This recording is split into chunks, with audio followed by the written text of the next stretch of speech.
Congressional source tonight, the Democratic Senator Andy Kim of New Jersey. Senator, grateful for your time. Let's just start.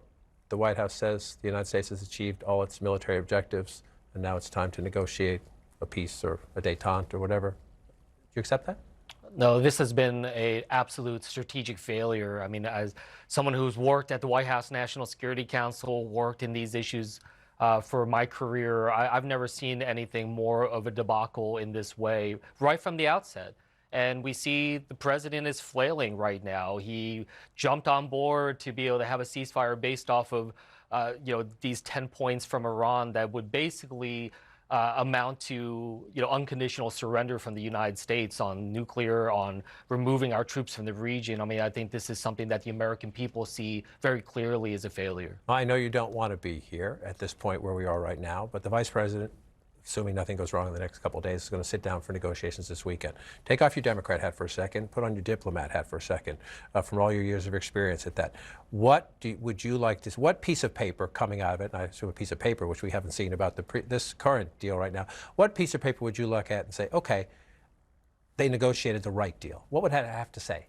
Well, first of all, it needs to focus in on what I'm hearing from the American people, who are often really left out of all of these discussions right now. What do the American people want?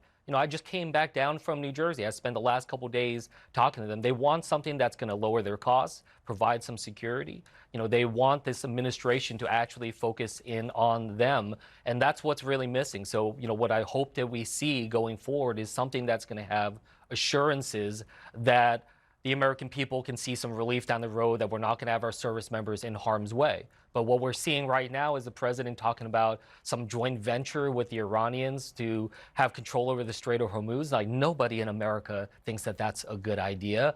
And the fact that that's even on the president's mind gives me great worry about whether or not they're actually prepared for something that the Iranian regime seems incredibly well prepared for. So I do worry about this immensely. You had wanted Congress to come back during the recess to vote to end this war. You still want that, or do you want to wait and see how the negotiations play out? No, I think we need to have immediately Congress come back into session. I mean, what we heard from the president the other day of threatening the death of civilization, I mean, that was something, as soon as I heard it, I said, I have to come back here. I'm calling for my colleagues to come back to D.C. immediately. I mean, I tried to reach out to the Pentagon for a briefing today. They denied me. We should be having public hearings about this, to be able to have transparency for the American people on this war that was done without the American people's approval. I doubt the votes are there, but if you passed the War Powers Resolution that you would prefer, would that not leave, at this moment, given the current state of play, Iran in charge of the Strait? And is that acceptable?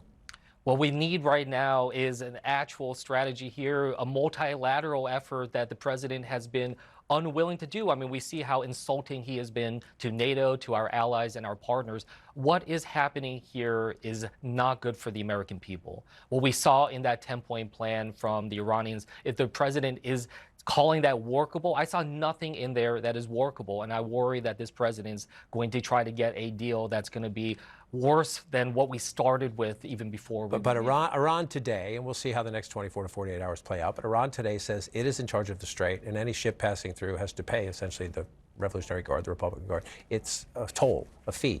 That leaves Iran in charge.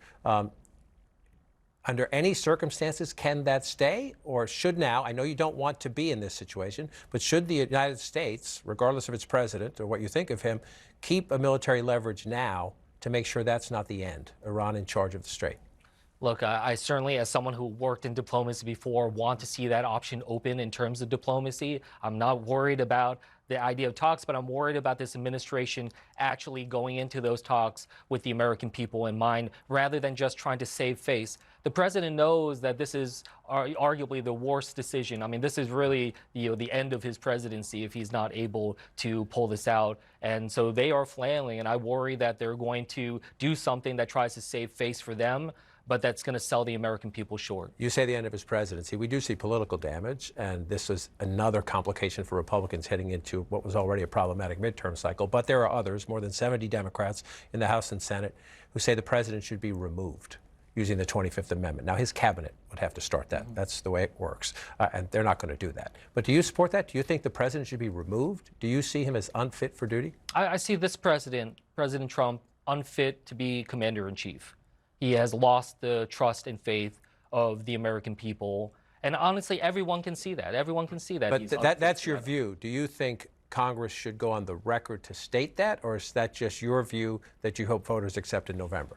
Well, personally, I hope that we can see him removed from office. I mean, he is someone that is dangerous to the American people right now, doing actions that are completely against what the American people want and want to focus on. And if he is not removed by this cabinet, and we certainly don't see the prospects of Speaker Johnson growing his spine anytime soon, certainly the voters will have to hold him and the Republican leadership accountable in November. It's a long way off, but if the Democrats take the House, which today would be likely, and if the Democrats take the Senate, which is still, who knows, steep hill, but a closer prospect now than it was 6 months ago, would you support impeaching the president, or is that just been there, done that, don't want to do that? Well, look, as I said, think he is unfit to be commander-in-chief. I think he should be removed from office, and I think the American people are going to be Impeachment able is to the way to do that, though. Oh, and look, and we understand how steep of a curve that is with the Republicans right now in Congress. I mean, like, his cabinet is just doing everything they can. They're just sycophants that are just falling at and bending a knee to him. We see Speaker Johnson just kissing the ring. So, we have to be realistic about that in terms of what is tactical. But I think the American people deserve to hear and need to know that there are leaders in Washington that want to stand up against a president that is reckless and out of control and against what the American people want. Got the impression of what you want, but you weren't clear on the particular process, but we'll see what happens in November. We'll circle back. Senator, grateful for your time. Thank you so much.